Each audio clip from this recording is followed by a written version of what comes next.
Hello नमस्कार दोस्तों। आज बीपीएससी मेंस की क्लास सेकेंड है और इस क्लास में आज हम लोग पाल काल पर विस्तृत चर्चा करेंगे। अपनी पहली क्लास में हमने मौर्य काल पर चर्चा किया था।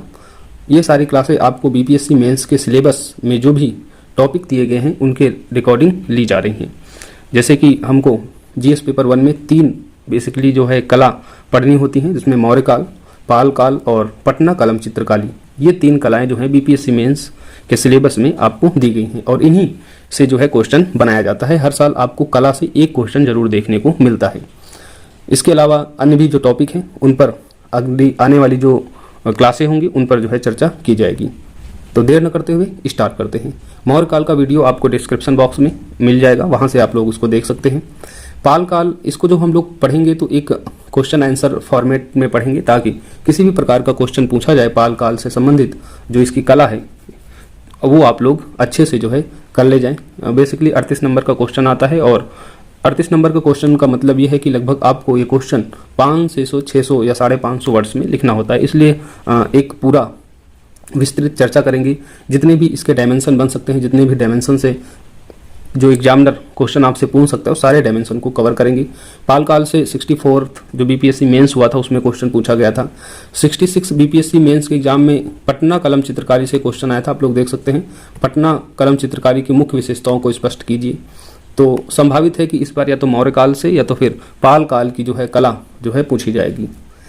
पाल काल में क्वेश्चन अगर पूछेगा कि विशेषताएं बताइए, जैसे 2005 में आई थिंक क्वेश्चन आया था कि पाल काल से संबंधित जो विशेषताएं हैं उनकी चर्चा करते हुए उन पर आलोचनात्मक पक्ष दीजिए। इसको जो हम पढ़ेंगे इसको क्वेश्चन आंसर फॉर्मेट में पढ़ेंगे। जैसे सबसे पहले आप लोग क्वेश्चन लिखते होंगे तो उसमें भूमिका और इंट्रो देना होता है।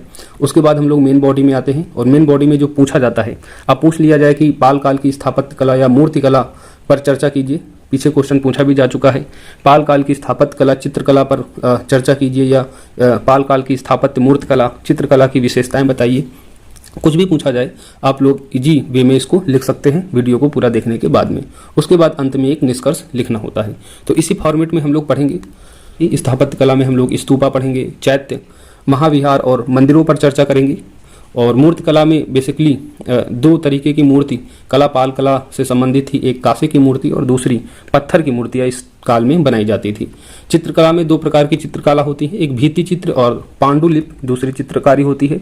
और ये दोनों चित्रकला आपको पाल काल में देखने को मिलेंगी। तो अब इन पर हम लोग विस्तृत चर्चा करते हैं। एक भूमिका होनी चाहिए अच्छे से, तो भूमिका में आप लोग एक मैप बना सकते हैं।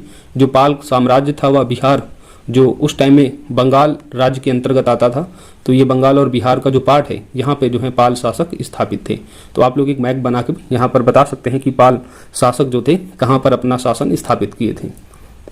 उसके बाद जब कला से संबंधित क्वेश्चन आएगा तो लिखेंगे हम लोग कि कला जो होती है वह किसी देश, समाज या समुदाय की वास्तविक अभिव्यक्ति होती है।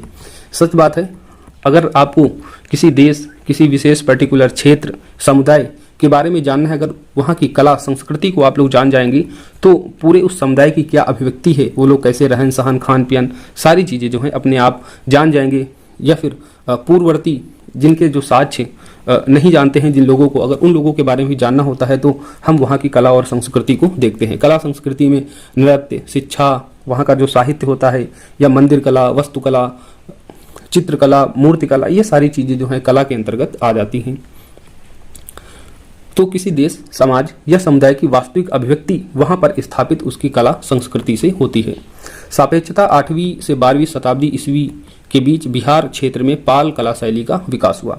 जो पाल शासकों की जो स्थापना हुई थी वह 8वीं सदी की मध्य भाग से जो हुई थी वह 12वीं सदी तक जो है पाल शासकों का शासक था, साम्राज्य था। ये बंगाल बिहार के जो क्षेत्र में इनका साम्राज्य था 8वीं से 12वीं सदी तक लेकर। तो इस बीच जो है बिहार क्षेत्र में पाल कला शैली का विकास होता है। पाल मुख्यतः बौद्ध शासक थे। जो पाल शासक थे या मुख्य रूप से बौद्ध शासक थे, जो बौद्ध जो परंपरा होती है उसकी, महायान जो परंपरा होती है उसका पालन ये लोग करते थे। लेकिन वे अत्यंत सहिष्णु थे। अब जब ये अत्यंत सहिष्णु होंगे तो क्या करेंगे, दूसरे जो अन्य धर्म होंगे उनका भी संरक्षण करेंगे, उनको भी बढ़ावा देंगे। तो इसलिए इन्होंने अन्य जो धर्म थे, बौद्ध, जैन, हिंदू जो धर्म थे उनको भी संरक्षित किया। उन धर्मों के भी संरक्षण हेतु अन्य कला शैली, मंदिर कला शैली आदि का जो है विकास किया। सेकेंड पैरा में हम लोग लिख सकते हैं, पाल शासक अपने पूरे काल में त्रिपक्षीय संघर्ष, त्रिपक्षीय संघर्ष आप लोग जानते हैं, जो कन्नौज क्षेत्र था वहाँ के लिए जो है पाल प्रतिहार राष्ट्रकूटों के बीच जो है इस काल में त्रिपक्षीय संघर्ष लगातार जारी होता है। तो इस त्रिपक्षीय संघर्ष में जो है लगातार व्यस्त रहने के बावजूद अपनी सांस्कृतिक पहचान हेतु किए गए प्रयासों में वास्तुकला का विकास जो है पाल शासकों का अद्वितीय रहा। पाल शासकों ने अपने पूर्ववर्ती वास्तुकला के विभिन्न क्षेत्रों जैसे स्थापत्य कला, मूर्ति कला, चित्रकला शैली को न सिर्फ आगे बढ़ाया बल्कि इसमें कई नए आयामों को शामिल भी किया, जिससे पाल कला शैली को इस काल में उत्कृष्टता प्रदान हुई। तो इस तरीके से हम लोग एक इंट्रो दे देंगे, एक भूमिका दे देंगे अपने क्वेश्चन की। क्योंकि 500 से 600 वर्ड्स में लिखना होता है, इसलिए कम से कम जो इंट्रो है एक इंट्रो दे देंगे, पाल शासक कहाँ से संबंधित थे और कला क्या होती है, तो ये 20-25 वर्ड्स में लिख देंगे। उसके बाद थोड़ी सी मेन बॉडी के लिए आप लोगों को भूमिका कम से कम 50 वर्ड्स की लिख देनी है। इस तरीके से आप लोग 70 से 80 वर्ड में इसका इंट्रो प्लस जो है इसकी जो भूमिका जो है क्वेश्चन की बना देंगे और उसके बाद आएंगे हम लोग मेन बॉडी में। मेन बॉडी में हम लोग स्थापत्य कला, मूर्तिकला, चित्रकला पर देखेंगे। स्थापत्य कला में सबसे पहले हम लोग स्तूप को पढ़ेंगे। जैसे कि मौर्य काल में पढ़ा था स्तूप, तो स्तूप के लिए आप लोगों को एक अच्छा सा चित्र बना देना है। चित्र में एक आपको नीचे चबूतरा बनाना है, ये आपका चबूतरा हो गया। फिर उस पर जो है एक स्तूप बनाना है। स्तूप ये गुंबदाकार स्तूप हो जाता है। ये जो है तोरण, इसे तोरण कहते हैं। तोरण जो है इसको हम द्वार के रूप में जानते हैं। ये आपका हो जाता है जो खाली जगह होती है, प्रतीक्षणा पथ होता है घूमने के लिए, और ये जो मुख्य द्वार होता है उस पर चढ़ने के लिए एक सीढ़ी होती है। स्तूप ये गुंबद हो गया। यहाँ पर एक आप हर्मिका बना देंगे ऐसे आयताकार की, और इसका नाम दे देंगे हर्मिका, और ऊपर छत्र होता है जैसे आप लोग मंदिरों में देखते हैं। तो इस तरीके से एक छत्र बना देंगे, तो बढ़िया सा चित्र हम लोग क्वेश्चन आएगा तो बना देंगे स्तूप का। स्तूप क्या होता है? स्तूप मुख्यतः बौद्ध धार्मिक केंद्र होते थे और जिसमें बुद्ध से संबंधित अवशेषों को रखा जाता था, जिसमें बुद्ध के बर्तन वगैरह जो होते थे और जो राख होती थी, अवशेष राख, ये सारी चीजें स्तूपों में रखी जाती थी। स्तूपों की बाहरी जो सतह होती थी वह पक्की ईंटों से बनी होती थी और इसे प्लास्टर की मोटी परतों से ढक दिया जाता था। तो मौर्य काल में भी यही विशेषता थी। स्तूपों का जो बाहरी आंतरिक हिस्सा था वह कच्ची ईंटों का बनाया जाता था, लेकिन इस टाइम पे जो स्तूपा थे वो पक्की ईंटों से बनाए जाते थे, जिसकी जुड़ाई जो होती थी वह गारों से की जाती थी, और इसकी बाहरी जो परत होती थी उसको प्लास्टर से ढक देते थे। तोड़ों को अत्यधिक सुंदर ढंग से अलंकृत किया जाता था। चूंकि मूर्तिकला इस टाइम पर काफी अपने चरमोत्कर्ष में थी, तो अत्यधिक जो सुंदर मूर्तिकला थी, चित्रकला के माध्यम से तोड़ों को जो है अत्यधिक सुंदर ढंग से अलंकृत कर दिया जाता था। वस्तुतः पालवंशी शासकों ने पूर्ववर्ती स्तूपी कला को क्या किया, और भी व्यवस्थित रूप दिया और भी उसका विस्तार किया। नेक्स्ट, चैत्य जो थे, चैत्य मुख्यतः पूजा स्थल होते हैं, जैसे कि हमने मौर्य काल में पढ़ा था। चैत्य पूजा स्थल के लिए यूज होते हैं और विहार जो होता है वो आवासीय कक्ष होता है। तो चैत्य पूजा स्थल होते हैं, मुख्यतः यह बौद्धों से संबंधित होते हैं। इस काल में पूर्ववर्ती चैत्य निर्माण परंपरा का और अधिक विस्तार हुआ। तो जैसे पहले जो पूर्व काल से चली आ रही थी चैत्य निर्माण परंपरा, तो उसका जो है पाल काल में और भी अधिक विस्तार हुआ। एक आप लोग उदाहरण दे देंगे। उदाहरण आप लोग जरूर याद रखिएगा, क्योंकि जब आप उदाहरण देते हैं तभी आपका जो कंटेंट होता है वह प्रमाणिक माना जाता है और आपको एग्जामिनर अधिक मार्क्स देते हैं। तो जो भी हम लोग पढ़ रहे हैं चैत्य, स्तूपा, मूर्तिकला, इसमें जो भी हम उदाहरण दें उनको जो है जरूर नोट कर लीजिएगा और उनको बार बार रिवाइज कर दीजिएगा, ताकि आपको ये जो उदाहरण है वो याद हो जाए। तो उदाहरण के लिए पाल वंश का संस्थापक जो गोपाल था, उसने उसकी आर्य मंजूश्री मूलकल्प, इस नाम को याद रखना है स्तूपा और चैत्यों के उदाहरण के लिए। आर्य मंजूश्री मूलकल्प में उसे विहारों, चैत्यों, स्तूपों और उसके अलावा उद्यानों व जलाशयों को बनाने का श्रेय दिया जाता है। तो आर्य मंजूश्री कल्प में उसे चैत्य स्तूपों को जो है बनाने का श्रेय दिया जाता है, और किसके द्वारा? पाल वंश का संस्थापक गोपाल के द्वारा। तो इस तरीके से आप चैत्य और स्तूपों को, स्तूप का चित्र बना देंगे और उसको थोड़ा सा एक्सप्लेन कर देंगे। चैत्य पूजा स्थल होते हैं, इसको थोड़ा सा एक्सप्लेन कर देंगे। पूर्ववर्ती चैत्य निर्माण को जो है अधिक विस्तृत किया, अधिक इसका विकास हुआ पाल काल में, और एक उदाहरण दे देंगे आर्य मंजूश्री मूलकल्प का। अब आगे बढ़ते हैं हम लोग महाविहार की तरफ। जो बुद्ध काल में पाल काल में जो थे महाविहार, ये काफी इंपॉर्टेंस हो जाते हैं, और ये महाविहारों का जो निर्माण होता है वह बुद्ध भिक्षुओं के निवास के रूप में और दूसरा शिक्षा केंद्र के रूप में जो है इनका निर्माण किया जाता है। तो महाविहारों का निर्माण किन दो रूपों में होता है? पहला, बुद्ध भिक्षुओं के निवास के रूप में। तो विहारों का प्रयोग पहले से ही, पूर्ववर्ती काल से ही निवास स्थान के रूप में विहारों का निर्माण होता आ रहा था।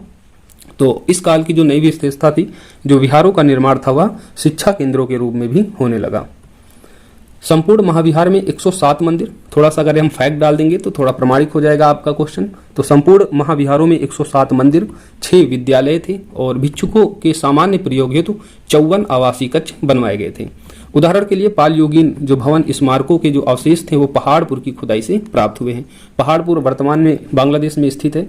उस टाइम जो है वह बंगाल का हिस्सा ही हुआ करता था जहां पर पाल शासकों का शासन था। तो वहां से कुछ भवन और स्मारक के अवशेष प्राप्त हुए हैं। अगर मैं विहार जो ये महाविहार थे इनकी विशेषता की बात करूं, बिहार का जो है चित्र आप लोग ऐसे बना सकते हैं। 4 खाना चारों ओर से बनाएंगे, उसके अंदर एक और खाना बनाएंगे, फिर एक और खाना। जो सबसे आंतरिक जो होता था इसे आंगन कहते थे। आप लोगों को पता है अगर कोई आवास बनता है, घर बनता है तो बीच में आंगन बनता है। उसके बाद जो इसकी सेकंड जो थी वह बरामदा और उसके बाद कमरा या कक्ष होता था। तो आप लोग एक चित्र बना देंगे बिहार में। अब इसकी विशेषताएं बता देंगे। इसी चित्र को जो है आप लोगों को एक्सप्लेन कर देना है। पहला, खुले आंगन होते थे, आंगन के पीछे एक बरामदा। तो ये पीछे क्या हो गया, एक बरामदा हो गया। नेक्स्ट, बरामदे के पीछे क्या है, एक कमरा या फिर जिसे हम कक्ष कह देंगे। तो बरामदे के पीछे कमरा होता था। कुछ कमरे 2 मंजिला और उन पर जाने के लिए क्या होती थी, सीढ़ियां। तो कुछ कमरे जो हैं 1 मंजिला, कुछ 2 मंजिले भी थे। और जब 2 मंजिले होंगे तो उन पर जाने के लिए क्या होंगी, सीढ़ियां होंगी। और ये जो कक्ष जो बिहार होते थे यह पक्की ईंटों से निर्मित किए जाते थे। कुछ उदाहरण दे देंगे बिहार के, जिसमें ओदंतीपुरी का विहार जिसे पाल शासक गोपाल ने बनवाया था, विक्रमशिला महाविहार धर्मपाल ने बनवाया था और सोमपुर का महाविहार धर्मपाल ने ही बनवाया था। विक्रमशिला ओदंती जो महाविहार हैं ये जो है विश्वविद्यालय शिक्षा केंद्र के रूप में भी ये विख्यात थे। तो 3 उदाहरण आप लोग याद रखेंगे, ओदंतीपुरी गोपाल, विक्रमशिला और सोमपुर महाविहार धर्मपाल के द्वारा निर्मित कराया गया था। तो ये हो गया विहार। अब हम लोग पढ़ेंगे मंदिर। चूंकि जो पाल शासक थे वह मुख्यतः बौद्ध धर्म को मानते थे, हमने अपने इंट्रो पार्ट में इसको डिस्कस किया था। ये लोग बौद्ध धर्म की महायान परंपरा से जो है संबंध रखते थे। लेकिन हमने वहां ये भी देखा था कि ये जो पाल शासक थे वो मुख्यतः अत्यधिक सहिष्णु थे। सहिष्णु होने के कारण इन्होंने अन्य धर्मों को भी संरक्षण दिया था। इसलिए इस काल में हिंदू मंदिरों को भी संरक्षण मिला और नए हिंदू मंदिरों का भी निर्माण कराया गया। इस काल में बने मंदिर नागर मंदिर शैली का प्रतिनिधित्व करते हैं। आप लोगों को बता दें जो मंदिर कला शैली है वह 3 रूपों में मुख्यतः देखी जाती है, जिसमें दक्षिण भारत की जो शैली है उसको द्रविड़ शैली कहते हैं और उत्तर भारत की जो मंदिर शैली है उसको हम लोग नागर शैली कहते हैं और जो मध्य बीच की जो दोनों शैलियों का जो मिश्रित रूप होता है उसको हम लोग बेसर शैली कहते हैं। क्योंकि जो पाल काल है यह उत्तर भारत में स्थित है, इसलिए जो यहाँ की जो मंदिर शैली है वह नागर शैली से जो है अधिक संबंध रखती है। अन्य जो उड़ीसा की जो मंदिर शैली है, जो मध्य प्रदेश के आसपास की जो मंदिर शैली है वहां पर बेसर शैली, और दक्षिण भारत की जो चोला और पल्लव की जो शैली थी वह द्रविड़ शैली थी। तो पाल शैली कैसी थी, तो उत्तर भारत में जो मंदिर शैली है वह किस प्रकार की शैली थी, वह नागर शैली। तो नागर शैली से जो है संबंध रखती है मंदिर कला शैली पाल काल की। इसके लिए उदाहरण दे देंगे कहलगांव जो बिहार के भागलपुर डिस्ट्रिक्ट में स्थित था। यहाँ का एक गुफा मंदिर और गया का विष्णु पद मंदिर महत्वपूर्ण था मंदिर कला शैली के लिए। तो 2 मंदिर याद रखेंगे, उदाहरण जरूर याद रखेंगे आप लोग, गया का विष्णु पद मंदिर और भागलपुर का गुफा मंदिर। ये हो गए आपकी मंदिर शैली। नागर शैली की अगर आप लोग यहाँ पर और एक्सप्लेन करना चाहें तो नागर शैली की विशेषताओं को बता सकते हैं।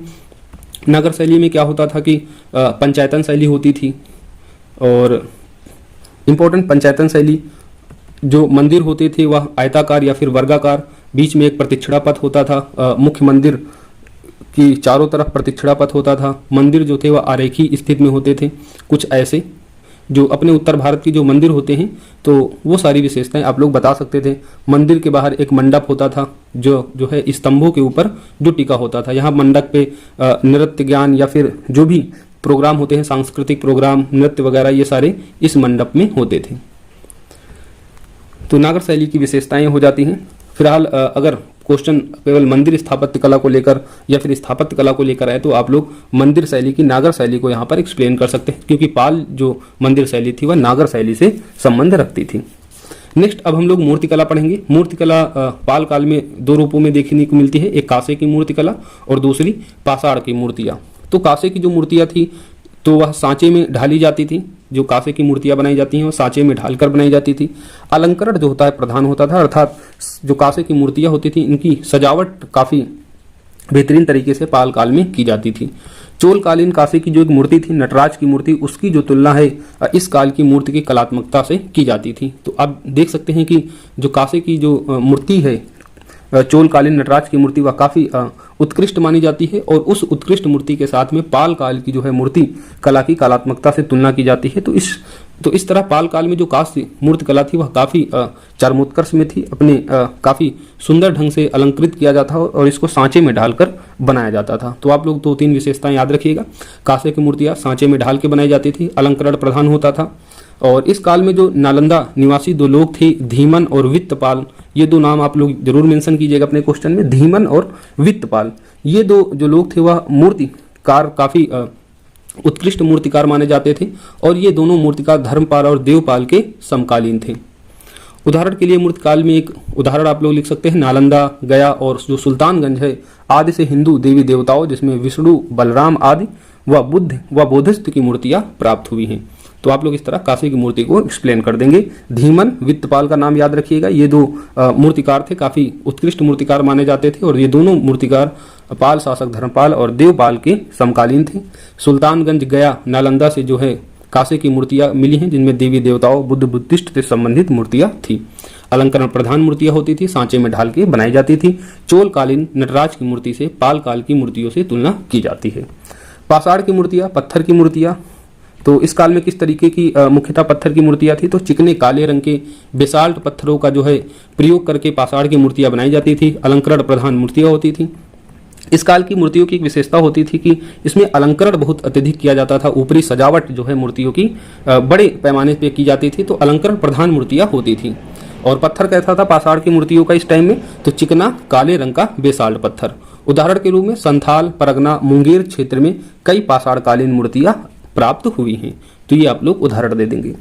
हर स्थापत्य कला में आप लोगों को उदाहरण आखिरी में जरूर लिखना है, इसलिए इन उदाहरणों को जरूर याद रखिएगा। नेक्स्ट, चित्रकला। चित्रकला में 2 प्रकार की चित्रकारी होती है, भित्ति चित्रकला और पांडुलिपि चित्रकला। और ये दोनों चित्रकला जो है पाल काल में देखने को मिलती हैं। जो भित्ति चित्रकला होती है, भित्ति अर्थात दीवार, ये दीवारों और गुफाओं के चित्रण के लिए इनका जो है प्रयोग किया जाता था। तो भित्ति चित्रकला का प्रयोग किस लिए? दीवार चित्रकला और गुफा जो चित्रकला होती है उसको जो है बेसिकली रंगने के लिए भित्ति चित्रकला का प्रयोग किया जाता है। गुप्त काल में जो अजंता एलोरा की जो गुफाएं हैं उनके जो है चित्रकारी के लिए भित्ति चित्रकला वहां पर काफी उत्कृष्ट या फिर अपने चरमोत्कर्ष में थी। तो इस काल में भी जो है दीवारों और गुफाओं को रंगने के लिए भित्ति चित्रकला का प्रयोग किया जाता था। इस चित्रकला में फूल पत्तियां, पशुमानों या फिर अन्य ज्यामितीय रूपों की जो है प्रधानता होती थी। उदाहरण के लिए सरायकेला जो नालंदा डिस्ट्रिक्ट में पड़ता है, एक तख्ती पर महिला द्वारा श्रृंगार करते हुए अपने रूप को निहारते चित्र को उकेरा गया है। तो आप लोग एक उदाहरण दे देंगे भित्ति चित्रकला का कि एक तख्ती पर महिला द्वारा श्रृंगार करते हुए अपने रूप को निहारते हुए एक चित्र उकेरा गया। और यह कहाँ का उदाहरण है? सरायकेला जो बिहार के नालंदा डिस्ट्रिक्ट में पड़ता है। नेक्स्ट, पांडुलिपि चित्रकला। जो पांडुलिपि चित्रकारी होती है मुख्यतः जो ताम्रपत्र होते हैं उनकी सजावट के लिए इनका प्रयोग किया जाता है। इनकी सजावट के लिए जो ताम्रपत्रों पर सजावट के लिए जो पांडुलिपि चित्रकारी होती है उसमें लाल, काला, नीला, सफेद, हरा, बैंगनी रंग का प्रयोग इस काल में मुख्यतः किया गया।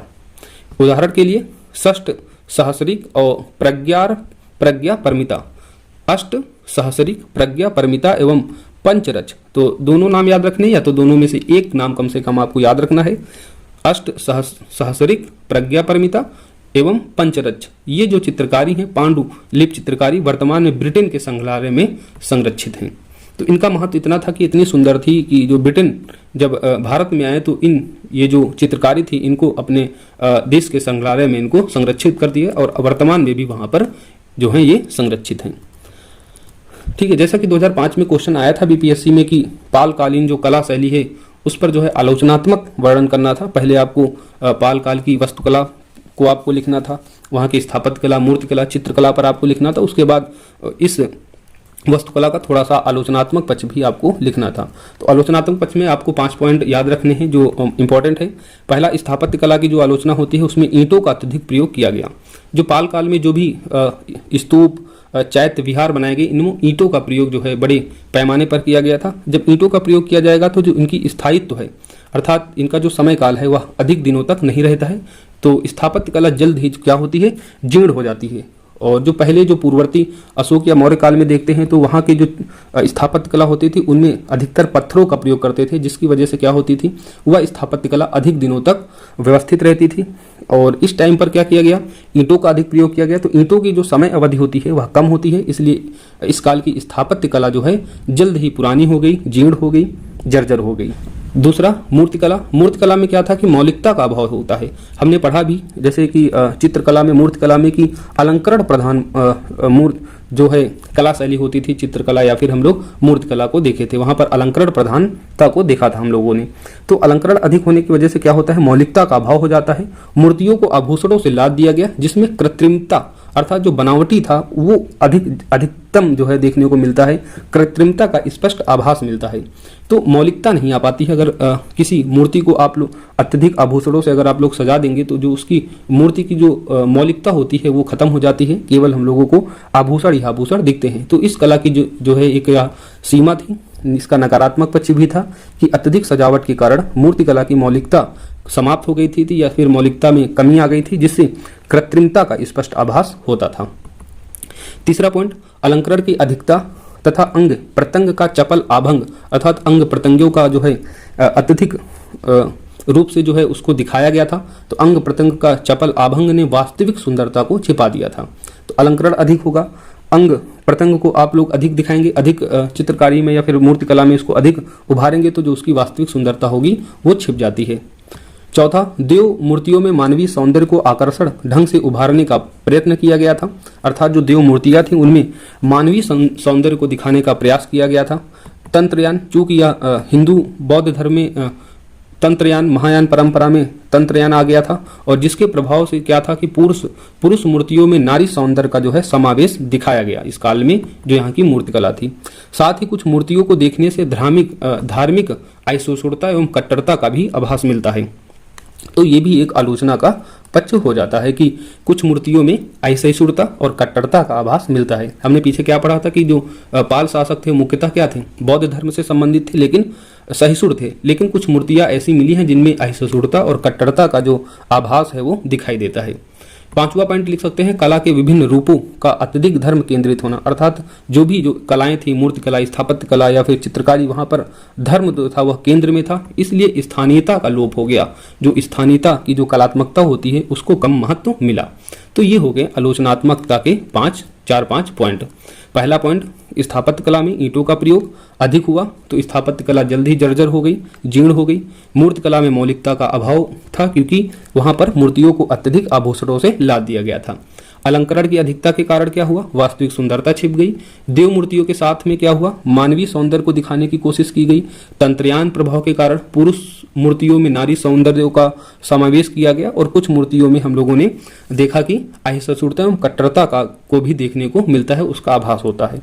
पांचवें पॉइंट में क्या देखा कि जो भी स्थापत्य कला थी, वास्तुकला थी, वह धर्म केंद्रित थी। इसके कारण वहां की जो स्थानीय कला होती है, स्थानीय कलात्मकता की मौलिकता होती है, उसको महत्व नहीं दिया गया। अब लास्ट में एक निष्कर्ष लिख देंगे। अगर आलोचनात्मक पक्ष पूछता है तभी हम लोग इसको लिखेंगे। अगर आलोचना नहीं पूछता है, केवल पाल कला शैली की विशेषताएं बताइए, तो हम लोग जो ऊपर पढ़ा हमने केवल उसको डिस्कस करेंगे, इस पॉइंट को डिस्कस नहीं करेंगे। इस पॉइंट को तभी डिस्कस करेंगे जब क्वेश्चन में मेंशन होगा कि पाल कला की आलोचनात्मक पक्ष को आप लोग बताइए। निष्कर्ष क्या हो सकता है, निष्कर्ष, यद्यप पालकालीन वास्तुकला में कुछ कमियां होने के बावजूद, कमियां क्या हैं, यही आलोचनात्मक पक्ष में क्या है, यही कमियां हैं। तो कुछ कमियां होने के बावजूद 8वीं सदी के मध्य भाग में बंगाल राज्य में, क्योंकि उस टाइम पर जो बिहार का क्षेत्र है भी बंगाल राज्य के अंतर्गत आता था, और बंगाल राज्य में ही पाल शासकों का शासन था। तो बंगाल राज्य में अराजकता की स्थिति देखते हैं, त्रिपक्षीय संघर्ष होता है। अराजकता की स्थिति को समाप्त कर सुशासन स्थापित करने वाले पाल वंश के राजाओं का शासनकाल न केवल राजनीतिक दृष्टि से बल्कि कला एवं स्थापत्य की दृष्टि से भी महत्वपूर्ण था। तो हर्षवर्धन के बाद में देखते हैं जो उत्तर भारत में जो राजनीतिक व्यवस्था होती है वह लगभग जर्जर हो जाती है। कोई भी जो शासक होता है वह निरंतर नहीं बना होता है। कई सामंती शासक आते हैं, अराजकता की स्थिति उत्पन्न करते हैं। तो इस अराजकता की स्थिति को समाप्त किया पालवंशी शासकों ने और एक सुशासन स्थापित किया, एक स्थायी साम्राज्य की स्थापना की। तो इसलिए पाल वंश के राजाओं का शासनकाल न केवल राजनीतिक दृष्टि से महत्वपूर्ण था बल्कि हम देखते हैं कि कला स्थापत्य की भी दृष्टि से यह काफी महत्वपूर्ण बन गया। इस अराजकता की स्थिति में कला स्थापत्य को विकास करना, इसको संरक्षित करना अपने आप में एक बड़ी जो है उपलब्धि होती है। कला के संदर्भ में पाल वास्तुकला इतिहास में सर्वथा नया प्रतिमान स्थापित करती है, क्योंकि हम लोग देखते हैं कि जब किसी शासन काल में युद्ध की स्थिति या फिर अशांति होती है तो वहाँ पर जो कला स्थापत्य होती है उसका विकास नहीं हो पाता है। लेकिन पाल शासकों ने लगातार जो है त्रिपक्षीय संघर्ष में अपने आप को व्यस्त रखा। किस लिए? सुशासन स्थापित करने के लिए, राजनीतिक स्थायित्व प्रदान करने के लिए। इस अराजकता की स्थिति, इस युद्ध के माहौल में भी कला को इस ढंग से संरक्षित किया, कला में अन्य नए प्रतिमानों को जोड़ा, यह काफी बड़ी उपलब्धि हो जाती है। तो कला के संदर्भ में पाल वास्तुकला इतिहास में सर्वथा नया प्रतिमान स्थापित करती है, और जो एक इतिहासकार हैं तारनाथ ने इसे पूर्वी भारतीय शैली की संज्ञा दी है। तो इस तरीके से हमने पाल काल को अच्छे से डिस्कस कर लिया है। जो इसका पीडीएफ है वह मैं अपने टेलीग्राम चैनल पर सेंड कर दूंगा। टेलीग्राम का जो चैनल लिंक होगा वो डिस्क्रिप्शन बॉक्स में आपको मिल जाएगा। नेक्स्ट वीडियो में मिलते हैं नेक्स्ट टॉपिक के साथ में। जब तक के लिए थैंक यू, जय हिंद। आप लोग पढ़ते रहें, जो भी क्वेरी हो आप लोग कमेंट बॉक्स में दे सकते हैं। यथासंभव उन प्रश्नों का आप लोगों को जवाब दिया जाएगा। धन्यवाद, जय हिंद।